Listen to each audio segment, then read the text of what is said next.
समस्त सुखी होती. हा सगळा विचार लक्ष्मणानं का केलेला आहे? राम सुखी झाले पाहिजे. आणि भक्ताचं जीवन कोणाला सुखी करण्यासाठी असतं? नवऱ्याचं जीवन बायकोला सुखी करण्यासाठी, भक्ताचं जीवन देवाला सुखी करण्यासाठी. बरोबर आहे की नाही? विचार 24 तास एकच पाहिजे, माझा देव सुखी झाला पाहिजे. आणि जगात दोन जाती आहेत बरं का. एक जात देव, दुसरी जात भक्त, तिसरी जात ज्याला वाटते तो मूर्ख. अतिशय स्पष्ट सांगतो, आपण सगळे कोण्या जातीचे? भक्त.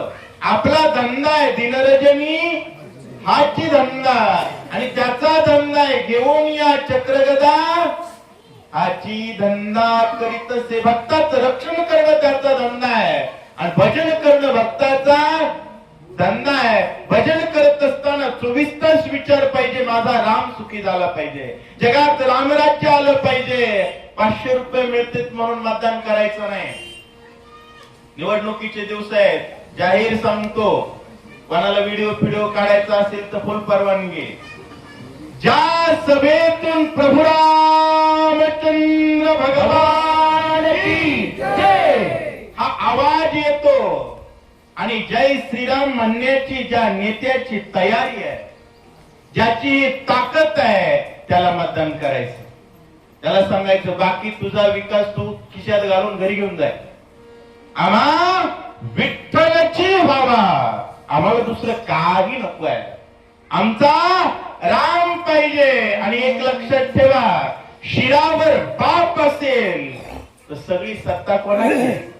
लेकराची आहे. या गोष्टी लक्षात ठेवाव्या. असो लक्ष्मणानं हाच विचार केलेला आहे, राम विजयी सकळ सृष्टी, मजसाठी होईल पुंडलीक ज्ञानदेव तुकाराम प्रभु रामचंद्र भगवान की जय. 3 गर्जना होईल, जोरात करायचे.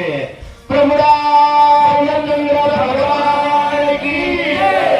जय श्रीराम, जय श्रीराम, जय श्रीराम, जय श्रीराम, जय जय श्रीराम, जय श्रीराम. रामकृष्ण हरी. रामकृष्ण. वाचकाची सेवा किती पाटील चंदनवाडी करतील.